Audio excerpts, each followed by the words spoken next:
Shalom Bapak Ibu semua, saat ini kita ada di khotbah minggu bersama Box Willy. Dan tema khotbah minggu ini adalah Tuhan pulihkan hidupmu. Katakan amin. Semua orang tanpa terkecuali pasti pernah mengalami tekanan dalam hidupnya. Karena beratnya masalah yang harus dihadapi, orang menjadi sangat tertekan. Bahkan ada yang sampai mengalami depresi. Lupa bahwa di dalam Kristus selalu ada harapan. Depresi adalah suatu kondisi medis berupa perasaan sedih yang berdampak negatif terhadap pikiran, tindakan, perasaan, dan kesehatan mental seseorang. Akibatnya, gangguan jiwa pada seseorang juga dialami, ditandai dengan perasaan yang merosot seperti muram, sedih, perasaan tertekan. Biasanya orang yang mengalami depresi seperti itu cenderung berpikir bahwa dirinya tidak berguna sama sekali atau tidak berharga lagi, penuh kegagalan, tanpa adanya suatu harapan baru yang memungkinkan dia bangkit kembali. Nah saudara, orang Kristen yang sungguh-sungguh pun dapat terserang penyakit ini. Bahkan salah satu tokoh besar di Alkitab juga ada yang mengalami depresi sampai meminta mati. Dia adalah Elia, yang bukan orang biasa-biasa saja, namun telah dipakai Tuhan untuk menyatakan mujizat kepada seorang janda di Sarfat.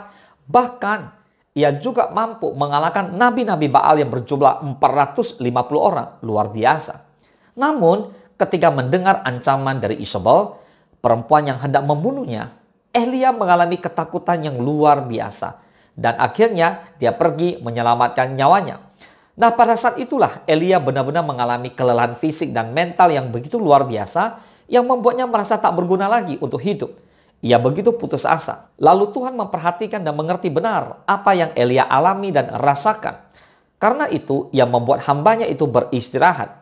Lalu Tuhan mengutus malaikatnya untuk melayani Elia. Tuhan pulihkan keadaan Elia. Di 1 Raja-Raja 19 ayat 5 mencatat, sesudah itu ia berbaring dan tidur di bawah pohon arar itu. Tetapi tiba-tiba seorang malaikat menyentuh dia serta berkata kepadanya, "Bangunlah, makanlah." Elia mendapati ada roti bakar dan sebuah kendi yang berisi air. Setelah makan, Elia berbaring lagi. Tapi Tuhan memerintahkan dia untuk bangun dan melanjutkan perjalanannya ke Gunung Horeb dengan menempuh perjalanan selama 40 hari 40 malam. Bapak Ibu semua, di dalam Tuhan selalu ada kekuatan dan harapan baru. Katakan amin. Karena itu, mari jangan mudah berputus asa. Tuhan sanggup pulihkan hidupmu. Amin. Nah, kata dipulihkan atau pulih itu artinya dikembalikan seperti keadaan yang semula, diperbaiki dari kerusakan menjadi keadaan yang lebih baik. Lihat Simon Petrus yang pernah menyangkal Tuhan Yesus dipulihkan dengan ditanya kembali komitmennya untuk mengasihi Yesus lebih daripada yang lain. Menyangkal 3 kali, ditanyai 3 kali, dan Simon menjawab hanya Tuhan yang tahu bagaimana hatinya setelah dijumpai Yesus. Lihat Saulus yang semula adalah pembenci dan pembunuh pengikut Kristus, dipulihkan setelah dicegat Tuhan Yesus di tengah jalan ke Damsyik.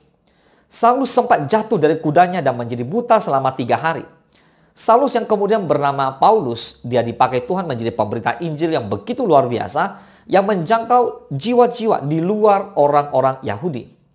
Nah sekarang pertanyaannya, bagaimana hidup yang dipulihkan Tuhan dan apa yang harus kita lakukan?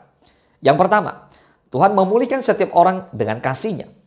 Saulus yang sangat membenci pengikut Kristus dibalas Tuhan Yesus dengan kasih-Nya. Dijumpai Tuhan di tengah jalan ketika hatinya berkobar-kobar untuk membinasakan orang lain. Saulus jatuh dari kudanya dan beberapa hari buta. Dipulihkan Tuhan dengan cara yang keras. Simon yang pernah menyangkal Yesus dipulihkan dengan cara yang lembut. Menyangkal 3 kali, dibalas dengan kasih melalui pertanyaan 3 kali tentang komitmennya. Tuhan bisa memakai cara yang keras, tetapi juga cara yang lembut untuk membawa seseorang hidup benar atau kembali percaya kepada Tuhan. Anda mau pilih yang mana? Yang kedua, Tuhan memulihkan karena ada yang berharga dalam hidupmu. Saudara, memang sayang ya jikalau Saulus yang terdidik dalam agama Yahudi dan giat dalam agamanya hanya dipakai untuk membenci dan membunuh orang yang tidak sepaham dengan dirinya. Sayang memang jikalau Simon yang sudah diubah dari penjala ikan menjadi penjala manusia, hidupnya menyangkal Tuhan Yesus dan kembali ke masa lalu. Paulus dan Simon adalah orang-orang yang memiliki potensi terpendam dan sangat berharga di mata Tuhan. Saudara, Tuhan pulihkan mereka. Karena potensi rohani itu bisa dipakai untuk kemuliaan Tuhan. Jika saudara adalah orang yang berpotensi dengan talenta dan karunia Allah, maka jangan menolak kalau Tuhan memulihkan hidupmu untuk dipakai sebagai alatnya. Kalau saudara sudah berjalan jauh menyimpang dari jalan Tuhan, maka jangan menolak jikalau Tuhan mau memulihkan saudara sekarang juga. Katakan amin. Saya berdoa buat Bapak Ibu semua, mari. Buat Anda yang saat ini mungkin sudah terlalu jauh daripada jalannya Tuhan, ayo kembali.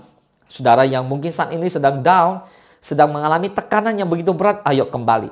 Mari kita mengandalkan Tuhan. Mari kita percaya bahwa Tuhan sanggup memulihkan hidup saudara dan saya.